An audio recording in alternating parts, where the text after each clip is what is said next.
Am I the bad guy for being brutally honest with my wife about the cheating? I found out my wife was cheating the same day I placed my mother's ashes on the living room shelf. And yes, I was brutal. Brutally honest. Now she calls me a monster. My name is Brandon. I'm 37 years old. I grew up in rural Illinois, but I've been living in Columbus, Ohio ever since I married Heather 7 years ago. I'm a senior data analyst at a telecom company, the kind of guy who works from home, eats the same thing every day, and forgets his own birthday. My life is simple, linear. No highs, no lows. And honestly, I like it that way, maybe because my childhood was anything but stable. My mom struggled with addiction for years. She only got clean during the last 5. Once she was finally sober, we reconnected. She became my best friend. She was my only real family. I used to send her part of my paycheck every month. We talked almost every day. She always said Heather was too good for me. Maybe she was. Or maybe she just looked like she was. Heather is one of those people who turn heads everywhere they go. Charismatic, lively, full of friends, and with a contagious laugh. We met at a company conference. She worked in HR, and honestly, she seemed out of my league. But somehow it worked. She said she felt safe with me, that she liked my calmness, that I was the opposite of the chaos she felt inside. In the beginning, our marriage felt perfect. We had a cozy routine, grocery runs together, Sunday night dinners, documentaries, 1 vacation per year. She said she didn't want kids, and I was fine with that. We were happy. We even had a dog, Murphy, and she treated him like her own child. But in the last year, something shifted. And it wasn't sudden. It crept in slowly, like a leak behind a wall. Heather started going out more with her work friends. She'd spend weekends visiting her sister in Cincinnati. She was glued to her phone and always flipped the screen when I walked by. And the worst part, she stopped touching me. Robotic kisses, stiff hugs. I pretended not to notice. I told myself it was a phase, that she was just stressed, that things would go back to normal. Then my mom passed away. It was sudden, a massive stroke. I completely broke down. I cried like a child. I went days without eating. Heather seemed detached.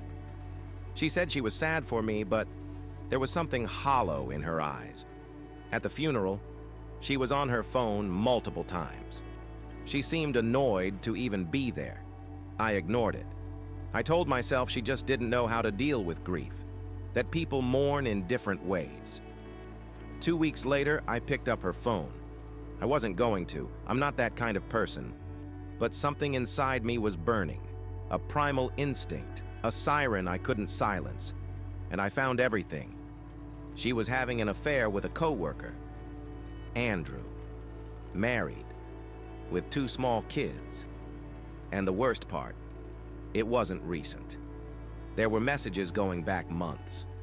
They'd hooked up in his car in parking garages, motels, a friend's house, on our couch, while I was at the hospital with my dying mother. I read every message. There were jokes about me. He has no idea. He's like a golden retriever in human form. She said my scent made her nauseous, that the sound of my breathing annoyed her, that I was so nice it was infuriating. I closed the phone, got sick, threw up in the bathroom, sat on the floor and shook for nearly an hour. My world had become a silent trap. My life, my home, my marriage, all of it rotted from the inside out like fruit that looks fine until you bite into it. The next day, I picked up my mom's ashes. When I got home, I placed the urn on the living room shelf, beside a candle she used to love. Heather was getting ready to go out. Said she was meeting a friend. I asked her to sit down.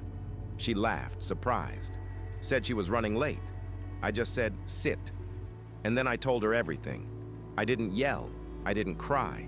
I didn't throw anything. I just laid it all out. His name, the places, the messages, the dates. I told her I knew about the couch, about the golden retriever joke, about what she said regarding my scent. I said it all with surgical precision. Then I watched her fall apart.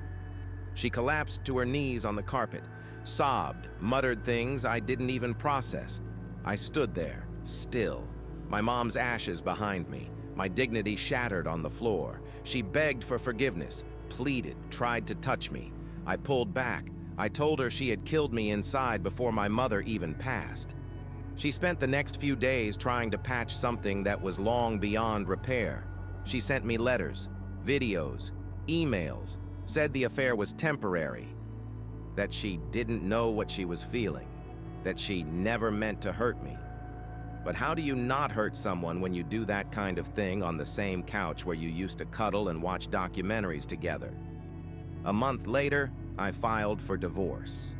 That's when the attack started.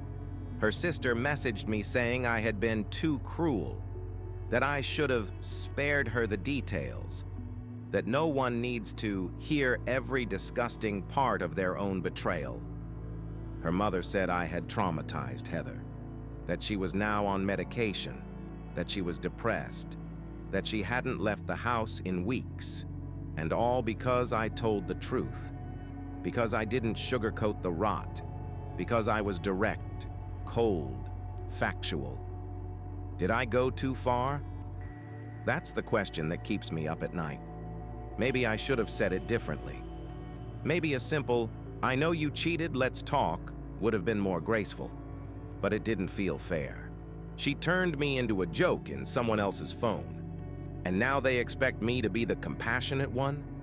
I was honest, brutally, because I needed her to feel it, to understand what she did. And maybe, yes, that was cruel. But it was also true.